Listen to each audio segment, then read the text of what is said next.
Welcome, bienvenidos, benvindu, to the Soccermetrics Copa Libertadores show, a production of Soccermetrics and Soccer Down Here, the only English language podcast devoted to South America's premier club competition.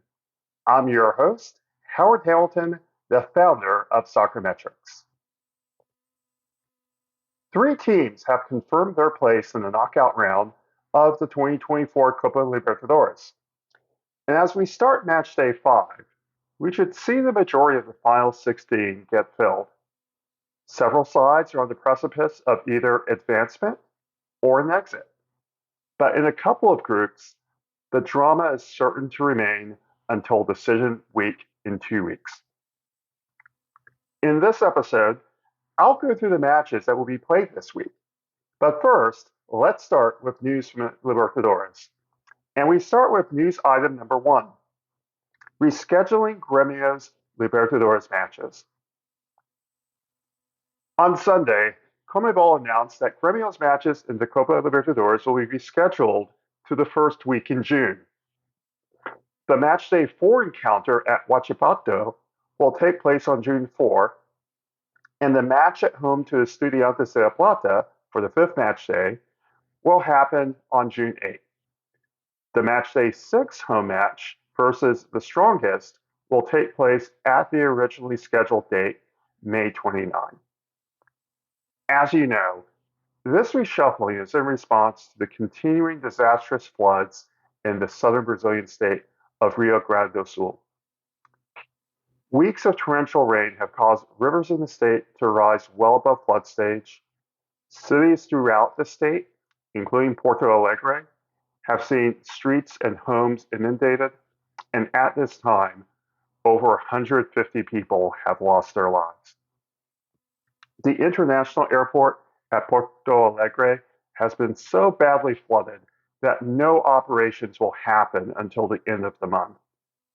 And the stadium and training grounds of Grêmio, Internacional, and others are currently unusable. All matches involving Rio Grande do Sul teams in the Brazilian leagues have been canceled until the end of May. That's over 90 matches from the top flight down to the 4th tier in men's and women's football. And there are continuing conversations on whether to halt the entire Brazilian championship. As of May 13, 11 clubs out of the 20 in Brazil's top tier are requesting a pause in the top division competition. It's a messy situation ever since. Continental football doesn't have the same type of flexibility that domestic clubs have, that domestic competitions have. So Gremio will have to play 3 important matches in 10 days. And we still don't know where they will play their 2 home matches. If you've seen the images of the Arena do Grêmio and you realize that the waters of the nearby river aren't projected to crest until next week, you'll know that it's going to be extremely difficult to get the facility ready in time. News item number 2, Nacional River referee punished. River Plate were really hot over the decision by Brazilian referee Anderson Daronco not to send off any player from Nacional after 2 violent plays in their Matchday 4 encounter last week. First, Leandro Lozano made a flying 2-footed challenge on River's Rodrigo Aliendro, which left the forward down on the ground for some time. That caused a melee between players of both sides, and in the ensuing tussles, Franco Romero slugged Paulo Diaz. Daronco chose to do nothing. He was advised by VAR that he should reconsider his decision, and he chose to ignore it. Conmebol, in response, left Daronco off the list of referees for this matchday's program of matches. Continental tournaments use a constant pool of referees to work matches, so this lack of designation is a clear punishment for his performance. News item number 3, another IDV talent off to Europe. On Monday, Borussia Dortmund announced that they have signed the midfielder Justin Lerma of Ecuador's Independiente del Valle. He won't join the German side just yet. He is currently 16 years old and won't make the move until the 2026-27 season when he turns 18. Both clubs are saying that he is a generational talent, but still very much unproven. Lerma has improved in 2 matches in Liga Pro so far, including a start in their most recent match on the weekend. He's on the Libertadores roster, but he has yet to appear on the field. Lerma is next in line of IBV talents in or on their way to Europe. You know about Moises Caicedo, who went to Brighton and Hove Albion in 2021 and is currently at Chelsea, and Kendry Páez, who will go to Chelsea next May.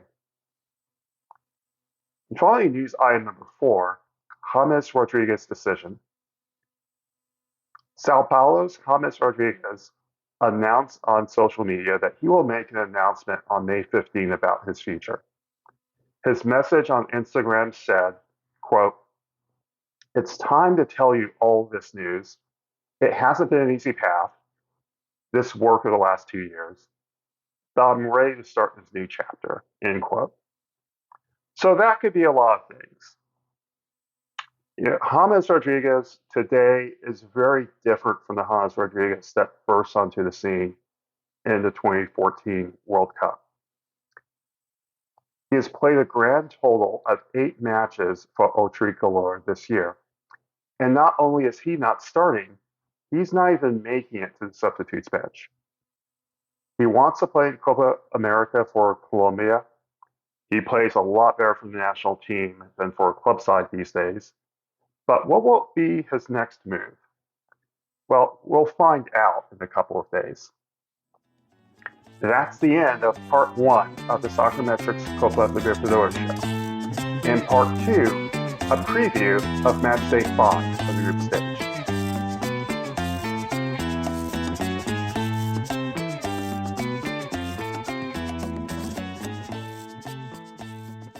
Part 2 of the Soccermetrics Copa Libertadores show, a production of Soccermetrics and Soccer Down Here. We'll preview the 16 matches that make up Matchday 5 of the group stage. And for the first time, I'll present the permutations for advancement to the knockout stage and elimination from the competition. And we'll start with Group A. Group A is one of the tighter groups in this stage of the competition. Fluminense are the only team with at least 2 goals. And not surprisingly, Fluminense are the only team that have managed to get away from the pack of 3. They'll play at home versus Cerro Porteño. Fluminense are coming off a 2-1 defeat away to Sao Paulo and are currently 17th in Brazil's Serie A.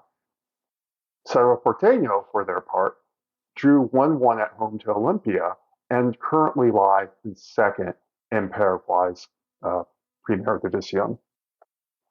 A win for Fluminense wins the group for them. A draw also benefits them.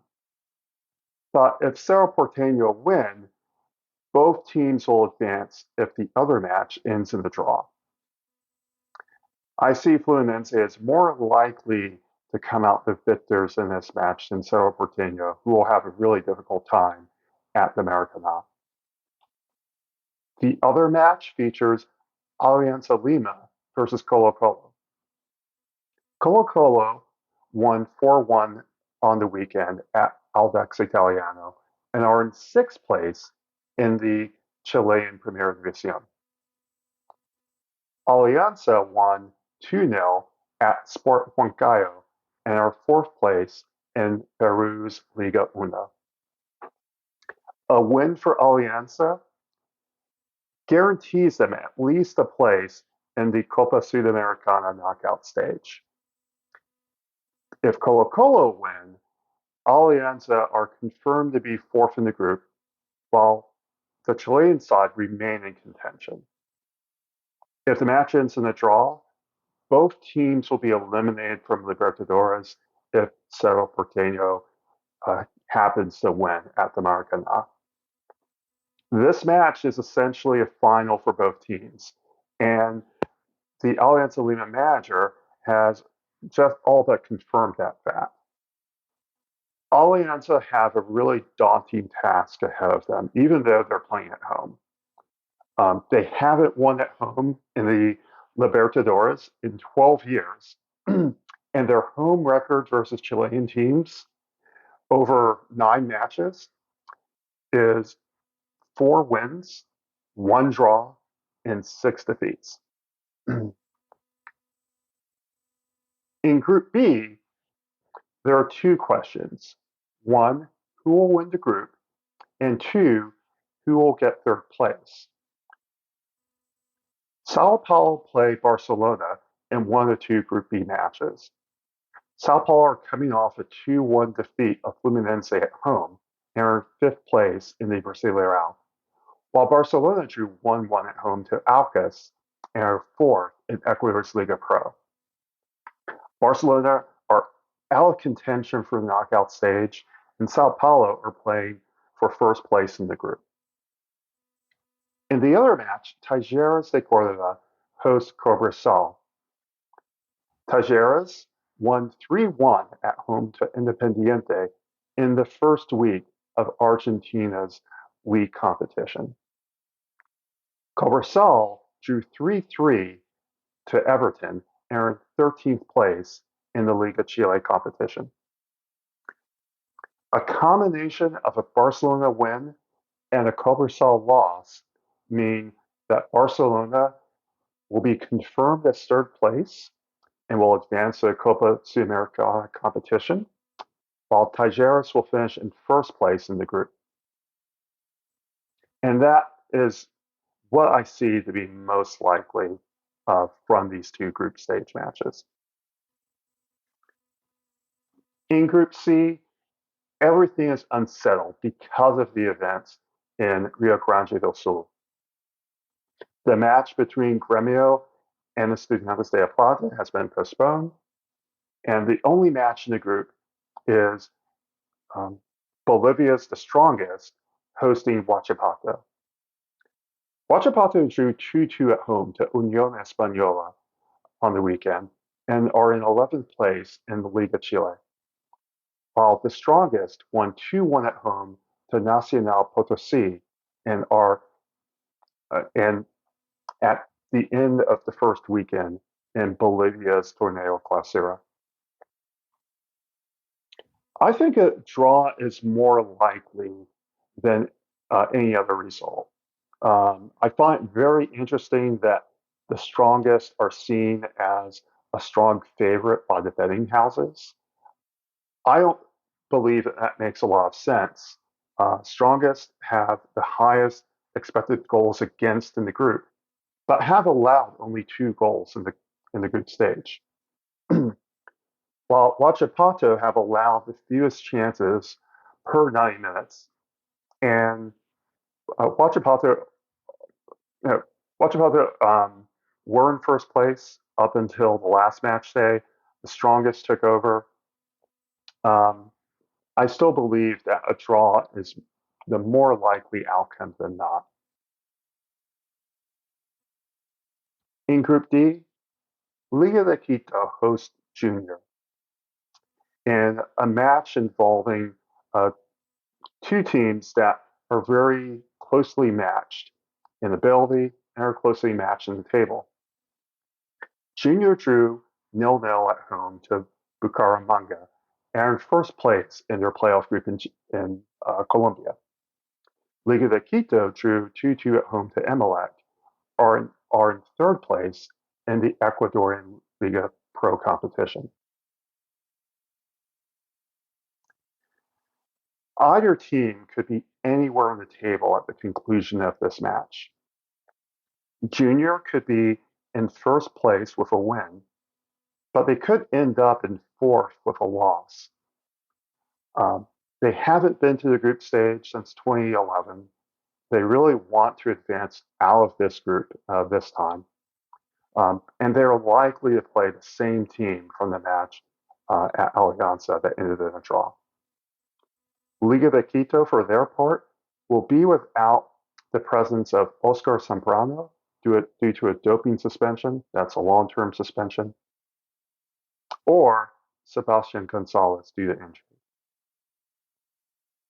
The other match sees Universitario host Botafogo. Botafogo are coming off a 1-1 draw at Fortaleza. They are currently in fourth place in the Brasileirão. Universitario lead Peru's Liga Una. They won 4-1 at home to Sporting Cristal. This is going to be a difficult match for Universitario. They haven't beaten a Brazilian team at home since 1988 in the Copa Libertadores. But they do have an opening in this match. Botafogo will be without the presence of Oscar Romero or Diego Hernandez, both for disciplinary reasons with the team. In Group E, Flamengo host Club Bolivar. Flamengo defeated Corinthians 2-0 on the weekend and are currently in third place in Brazil Serie A, while Bolivia defeated Independiente Petrolero 1-0 in the first weekend of Bolivia's Clausura competition. I have talked on multiple occasions about how impressed I am with Club Bolivar. I think they're for real. I know certain people, such as, say, Tino Asprilla, don't think they are, but I think that they are an interesting team, a team that really deserves to be taken seriously in this competition. And they've actually been successful against Flamengo in Copa Libertadores. They have encountered the Brazilian Giants 5 times. They have defeated them 3 times and lost once with a draw. A draw for Bolivar in this match advances them out of the group, and if they win, they'll win the group. Flamengo have a number of questions about the presence of certain players. There have been questions about Georgian de Arrascaeta. The talented midfielder did not play in the weekend. He might play in the match for Flamengo this week. It is expected that Chiche will play the same team that featured on the weekend in their league match. We do know that Bruno Henrique and Pulgar will be out for Flamengo, while Bolivar will be without the services of Lorenzo Orihuela and Jesus Sagredo, 2 defenders for the team. The other match sees Millonarios host Palestino. Millonarios are coming off a 1-0 defeat of Deportivo Pereira. They are in second place in Colombia's playoff group. And Palestino's match against Coquimbo was postponed. They're currently third place in Liga Chile.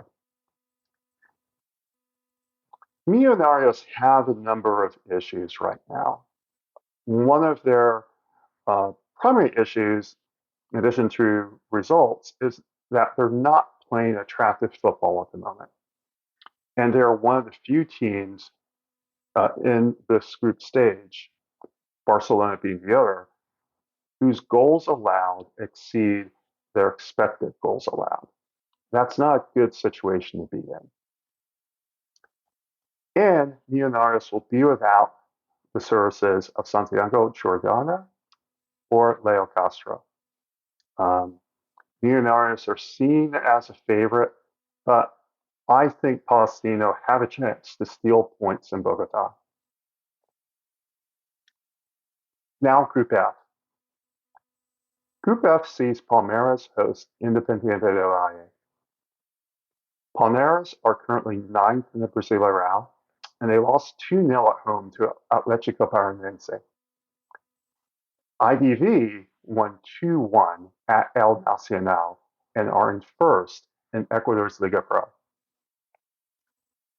Independiente del Valle's record versus Brazilian teams is actually quite good in Libertadores and Sudamericana competitions, except against Palmeiras. They have yet to defeat the Greens.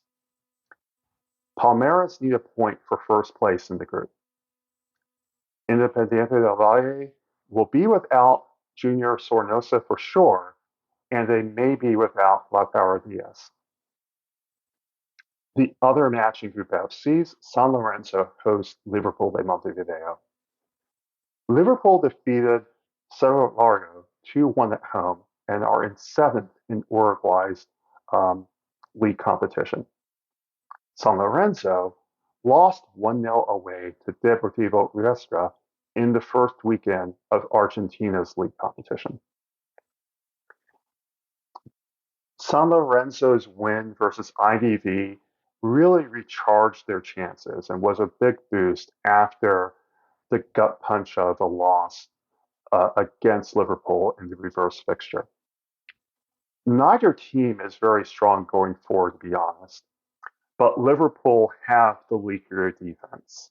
San Lorenzo are seen as a favorite. Liverpool don't really travel that well. So I see San Lorenzo perhaps winning this match, but it won't be an easy encounter for them. Now on to Group G, and one of the more interesting matches in this Matchday 5 set of matches. Uruguay's Peñarol will host Brazil's Atlético Mineiro. Atletico's match versus Grêmio has been postponed.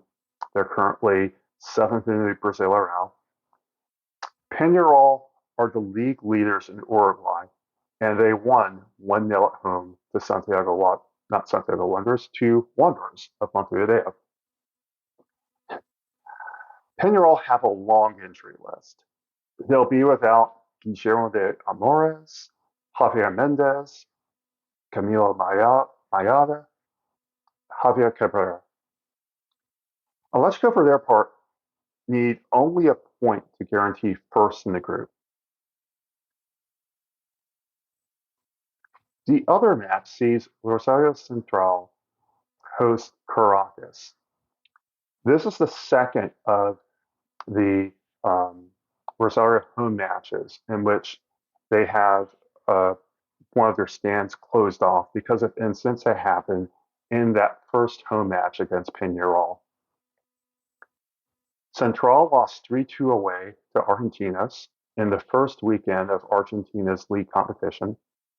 Caracas are not in the Venezuelan Apertura playoffs, so the last match they played was their previous Libertadores match. Despite the situation that both teams see themselves in, I find it very difficult to see Central not winning this match.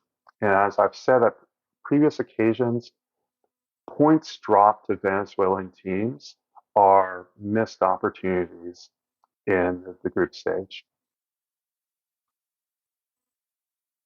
Finally, Group H. River Plate hosts Libertad in a match in which a River win will not only see them advance to the knockout stage of the competition, but will also see them qualify for the Club World Cup in the USA next summer. River are coming off a 3-0 home win against Central Córdoba de Santiago de Estero. Libertad, for their part, won 4-1 at home to Sol de America and are in first place in Paraguay's league competition. If Libertad fail to win, they will lock themselves into a third place spot in Copa Sudamericana, which is better than being eliminated from continental competition, but will still be a disappointing outcome for them.